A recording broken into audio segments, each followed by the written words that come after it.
है ना, composition of SHM, कि भाई दो एसएचएम को जब हम कंबाइन करेंगे तो उसकी हम बात करते हैं। देखो कंपोजिशन ऑफ एसएचएम में ना, फिलहाल आपको दो अलग अलग कैटेगरी में इसको कंपोजिशन ऑफ एसएचएम करना है। एक कैटेगरी हम जानते हैं, हमने क्वेश्चंस किए थे उसके, है ना। एक कंपोजिशन ऑफ एसएचएम होता है, उसमें सेम डायरेक्शन होती है ना, कि भाई composition of two SHM in same direction, in same direction. भाई दो एसएचएम है जिसकी डायरेक्शन सेम है, उसको कंपोज करेंगे। मतलब एक एसएचएम की इक्वेशन में ले लूं कि x इक्वल टू x1 है, ये आपका हो जाएगा a1 साइन ओमेगा टी। और दूसरा एसएचएम में ले लेता हूँ x2 है, ये आपका हो गया a2 into sine omega T plus five. दोनों में फेज डिफरेंस कोई फाइव का है ना, और दोनों एक्स एक्सिस के लॉन्ग ही एसएचएम कर रहे हैं, है ना। तो ये तो एकदम आसान है कि प्रिंसिपल ऑफ सुपरपोजिशन अभी आपने पढ़ाई है कि एक तो ट्रिग्नोमेट्रिकली हम कर सकते हैं कि जो रिजल्टेंट एसएचएम होगा वो x1 प्लस x2 हो जाएगा, है ना, कि जब सेम डायरेक्शन में दो एसएचएम कंबाइंड होते हैं तो रिजल्टेंट मोशन एसएचएम ही होता है। Resultant motion will be SHM, will be SHM only, है ना। और उसकी इक्वेशन चाहे तो हम ट्रिग्नोमेट्री कर सकते थे कि हम इसको कंबाइन करके ट्रिग्नोमेट्रिकली एनालाइज करते, वो थोड़ा सा मुश्किल होता है। तो मैंने आपको इसका दूसरा मेथड बता दिया था जो आपने बीच में भी किया था, है ना, कि जब दोनों को कंबाइन करेंगे तो हम इसको इस तरह से प्लॉट कर लेंगे कि ये आपका a1 है और ये एम्पलीट्यूड दूसरा एसटीएम का a2 है, और दोनों के बीच का फेज डिफरेंस फाई है, तो रिजल्टेंट एम्पलीट्यूड यहाँ से आ जाएगा आपका a, है ना। और रिजल्टेंट एम्पलीट्यूड की वैल्यू कितनी होगी आपको पता है, एम्पलीट्यूड की वैल्यू यही हो जाएगी, that is the a1 square plus a2 square plus twice of a1 a2 into cos phi, है ना। और रिजल्टेंट एसएचएम का जो फेज होगा वो भी हम निकाल सकते हैं कि जो रिजल्टेंट एसएचएम का, यही मैं लिख लेता हूँ, बाद में अपोजिट डायरेक्शन की बाद में करेंगे, है ना, कि combination of SHM in perpendicular direction, है ना। दूसरा होता है इन परपेंडिकुलर डायरेक्शन, दूसरा होता है परपेंडिकुलर डायरेक्शन में, है ना। तो पहले तो मैं सेम डायरेक्शन की अगर बात करूं तो रिजल्टेंट एम्पलीट्यूड ये होगा, रिजल्टेंट फेज हम 10 अल्फा ले सकते हैं या 10 फाइव डैश आप ले लो, तो 10 फाइव डैश की वैल्यू आपकी हो जाएगी a2 sine phi divide by a1 plus a2 cos phi, है ना। तो ये आपका आ गया। तो सिंपल सा हम बोलेंगे रिजल्टेंट एसएचएम की जो इक्वेशन होगी x equal to x1 plus x2, वो अल्टीमेटली हो जाएगी a sign omega T plus five dash. Amplitude आप इस फॉर्मूले से निकाल लोगे और फेज इस फॉर्मूले से निकाल लेंगे, सेम वेक्टर जैसा ही। तो इसमें तो कोई स्पेशल चीज नहीं थी, ऐसे बहुत सारे क्वेश्चन हमने सॉल्व भी किए थे एसएचएम के। मैंने कई सारे एसएचएम का कॉम्बिनेशन आपको दिया था, वह एक पाई है, पाई बाय टू है, उसको कैसे कंबाइन करते हैं, उसको कंबाइन करने का तो ये तो मेथड था। तो रिजल्टेंट मोशन एसएचएम होगा और उसका एम्पलीट्यूड हम इससे निकाल लेंगे, उसका फेज हम इससे निकाल देंगे, और अल्टीमेटली उसका इक्वेशन आपका ये आ जाएगा, है ना। मेन चीज है इन परपेंडिकुलर डायरेक्शन, वही एक एक्स एक्सिस के लॉन्ग मूव कर रहा है, एक वाई एक्सिस के लॉन्ग मूव कर रहा है, तो उसको कंबाइन आप कैसे करोगे, है ना। तो उसके बारे में डिस्कस करते हैं अभी, है ना। पहले आप इसको लिख लो।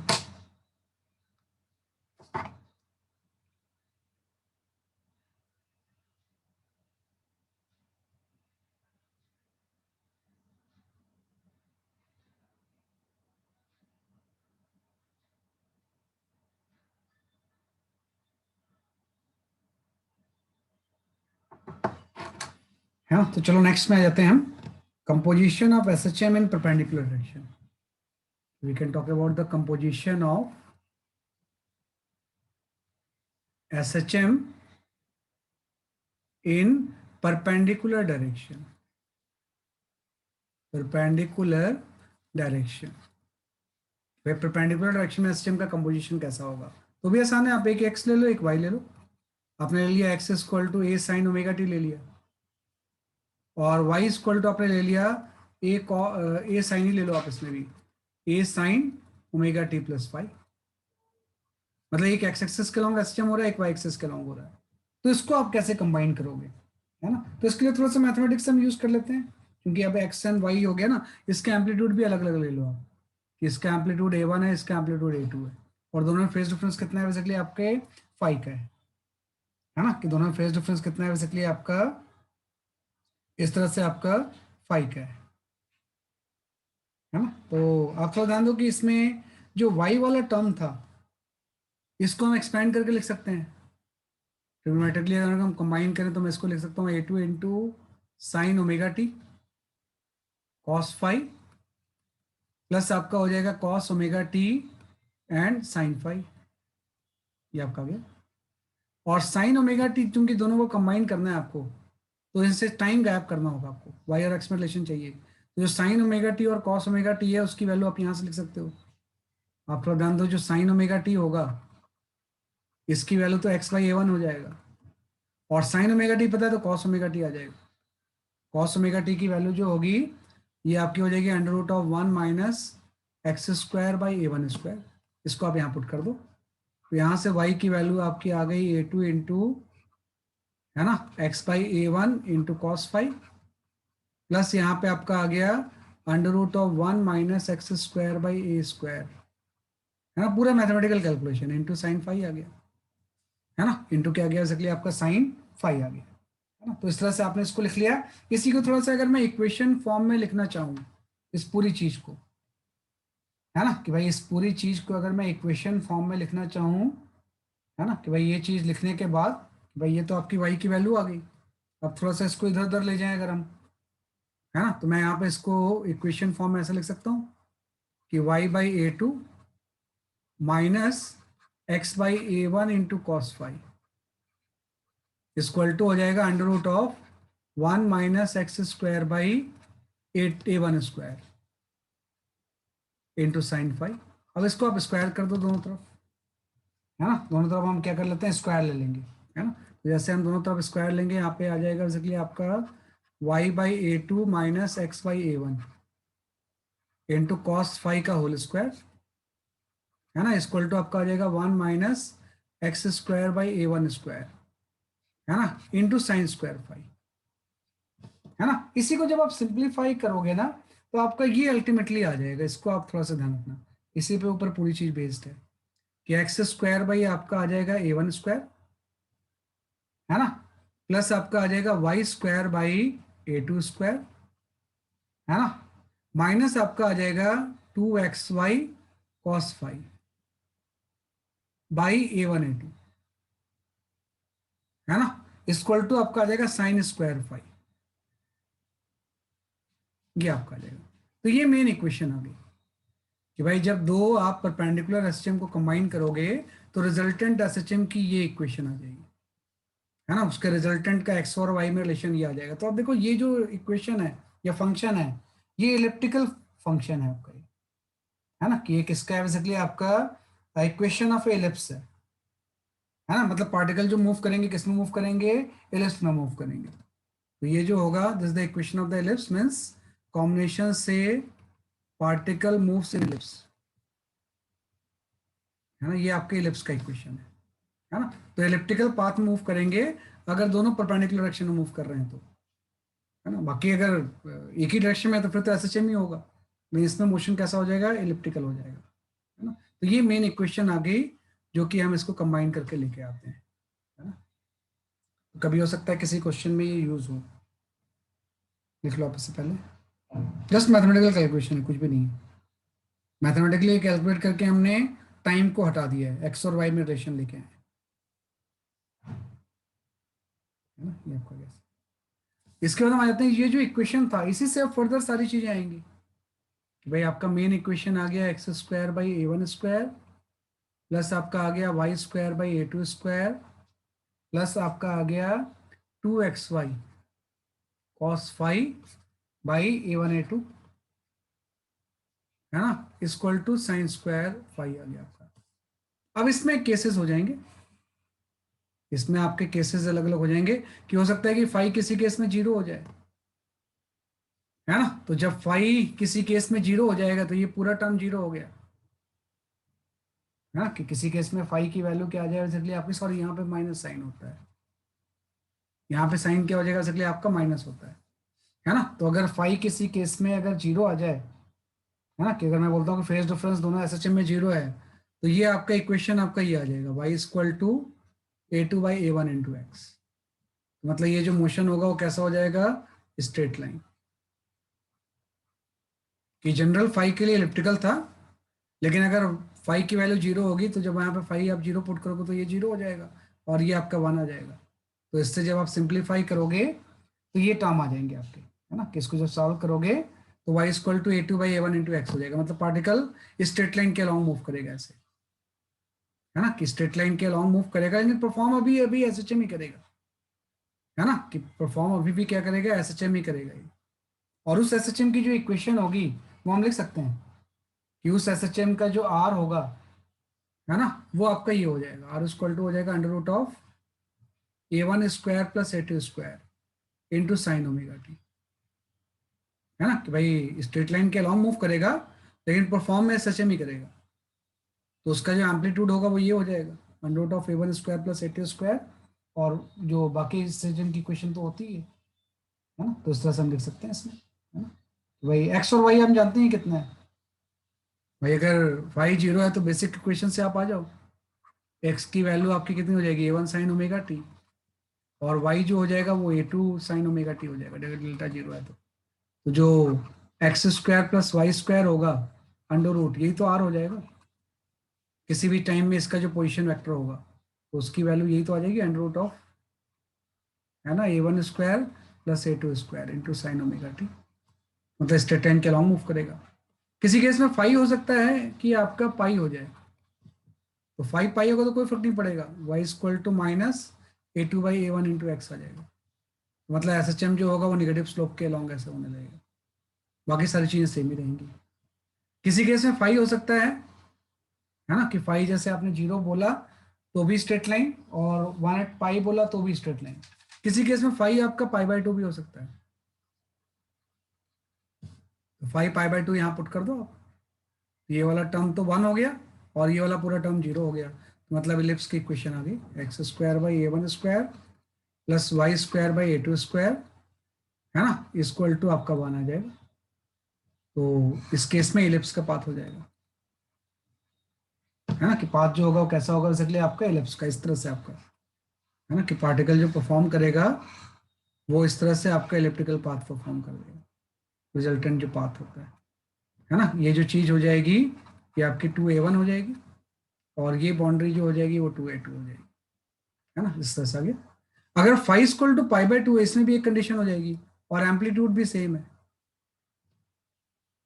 है ना। तो अगर एम्पलीट्यूड सेम है तो यहाँ से आपका आ जाएगा x² + y² = a²। मतलब पार्टिकल जो परफॉर्म करेगा वो सर्कुलर पाथ हो जाएगा, सर्किल के अराउंड मूव करेगा, है ना, कि उस केस में पार्टिकल का जो मोशन होगा वो कैसे मूव करेगा, बेसिकली आपके सर्किल के केस में, है ना। तो आप थोड़ा ध्यान दो इसमें कि जैसे आप इसको सॉल्व कर रहे हो, आप इसमें सिंप्लीफाई करोगे ना यहाँ पे इससे, कि भाई जब आप पाई पुट करोगे तो यहाँ पे प्लस साइन आ जाएगा और ये वाला टर्म जीरो हो जाएगा, तो ये जो चीज होगी ना, ये वही स्क्वायर और ऐड वाला आ जाएगा ना, ये आपका हो जाएगा x/a1 + y/a2 का होल स्क्वायर आ जाएगा आपका, इक्वल टू जीरो, है ना। इसी में अगर मैं फाई की वैल्यू पाई ले लूँ, तो पाई लेंगे तो -1 आ जाएगा, तो यहाँ पर प्लस आ जाएगा, तो ये पूरा टर्म जो होगा इसको स्क्वायर करके तो आएगा, और ये टर्म जीरो हो गया, तो इससे आपको ये चीज आ गई, है ना। तो स्ट्रेट लाइन के अलॉन्ग मूव करेगा। तो आप ध्यान रखना, जब परपेंडिकुलर डायरेक्शन में पार्टिकल मूव करेंगे तो जनरल इक्वेशन आपकी ये आ गई, फाई जीरो होगा तो स्ट्रेट लाइन के along SHM with this amplitude, अगर पाई होगा तो भी स्ट्रेट लाइन के एसएचएम विद दिस एम्पलीट्यूड, अगर फाई π/2 है तो इलिप्टिकल पाथ, और अगर दोनों का एम्पलीट्यूड सेम है तो यही पाथ कैसा हो जाएगा, सर्कुलर हो जाएगा, है ना। तो ये केसेस होते हैं जब हम कंपोजिशन ऑफ एसएचएम की बात करते हैं, है ना? तो उसको देख लेना, बाकी एससी वर्मा में आप देख लेना, इसको और डिटेल में दिया हुआ है ना, कि इसकी थ्योरी एससी वर्मा में सही दी हुई है। एससी वर्मा एक बहुत सारे बुक में मिल जाएंगे आपको, है ना, ये हम कर सकते हैं ऐसे। तो दो केस हैं, है ना, ये same direction and perpendicular direction, तो इसके अकॉर्डिंग हम डिस्कस करते हैं।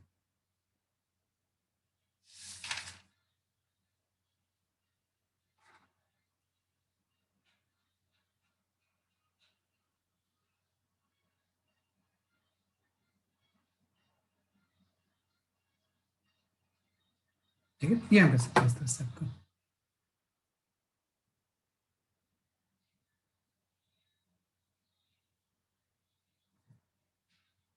है ना। तो ये आपका होता है जो कि हमने इसमें डिस्कस किया, है ना, कि भाई परपेंडिकुलर डायरेक्शन में, है ना, कि एक तो सेम डायरेक्शन में, सेम डायरेक्शन वाला केस तो हमने कई बार पढ़ा भी था पहले भी, न्यूमेरिकल के थ्रू पढ़ लिया था हमने। परपेंडिकुलर डायरेक्शन में ये आपका मेन एक्सप्रेशन आ गया, इसी के अकॉर्डिंग सारी चीज़ें फर्दर मूव करेंगी, है ना, कि अगर ये चीज़ आपको पता है तो अपने आप सारी चीज़ें आप एनालाइज कर लोगे, है ना, कि अल्टीमेटली कॉम्बिनेशन से जो इक्वेशन है वो किस तरह से होना चाहिए। चलो, तो इसके एसएचएम के भी कुछ क्वेश्चंस देता हूँ, थोड़ा सा ट्राई कर लो आप इसे।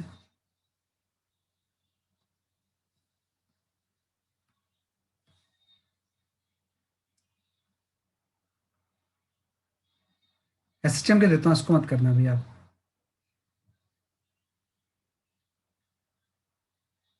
ये सारे क्वेश्चन मैं आपको ग्रुप में डाल दूंगा, है ना, आप इसको एक बार ट्राई करना, नहीं होगा तो मेरे से पूछना आप इसे, लिंक करना जरूर इस सारे क्वेश्चंस पे, सब सिलेक्टेड क्वेश्चंस है।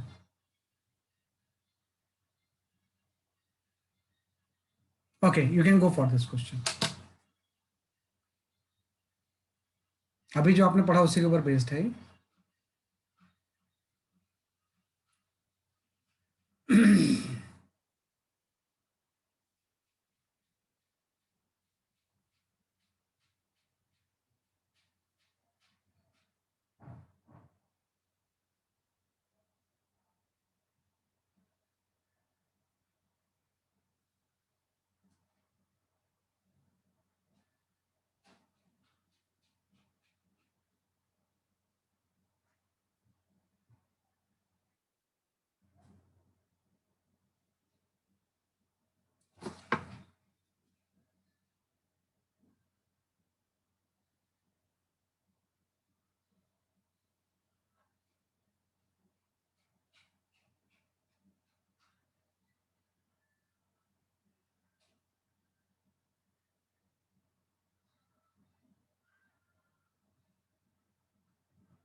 अभी चेक कर रहा हूँ मैं।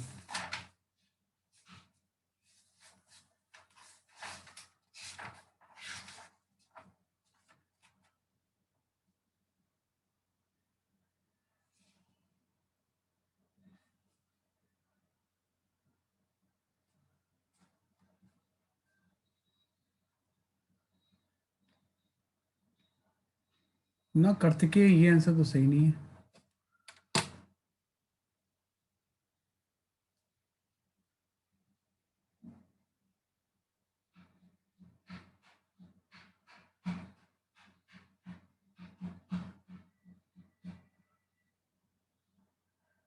अच्छा, यहाँ पे थोड़ा सा एक मिसिंग है, ओहो, bring masses to a complete rest हो जाएगा, ये रेस्ट वर्ड है, कंप्लीट रेस्ट, है ना, ये वर्ड यहाँ पे मिसिंग है, इसके बिना कैसे सॉल्व करोगे आप। कंप्लीट रेस्ट आ जाएगा ये,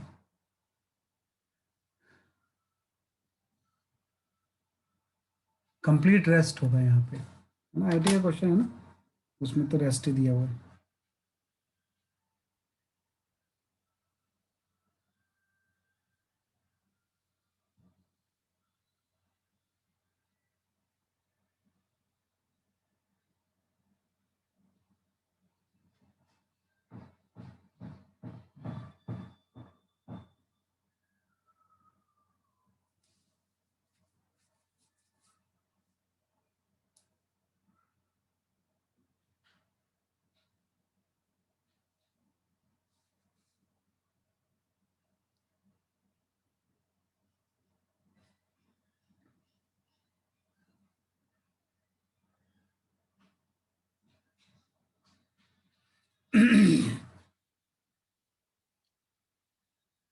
फिर तो हो जाना चाहिए आपका। इसका जो आंसर होगा ना, ये आपका बी ऑप्शन सही हो जाएगा जहाँ तक 148 का। इतना इतना चेक भी कर लेता हूँ।